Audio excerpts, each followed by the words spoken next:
Isang bank manager ang nagtaka at nagduda sa isang lola dahil palagi ito nagwi-withdraw ng 3 milyon kada linggo. Tanong ng bank manager, "Lola, bakit po linggo-linggo kayo nagwi-withdraw ng pera?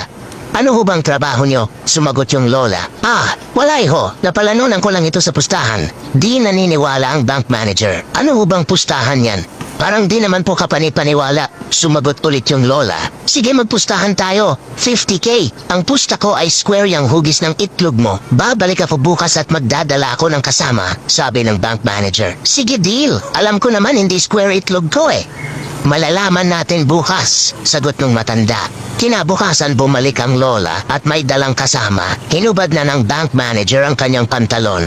At hindi hugis square ang itlog nito kaya binigyan ng lola ng 50K ang manager. Sabi ng bank manager, "Paano ho kayo nagkakapera dun talo naman kayo?"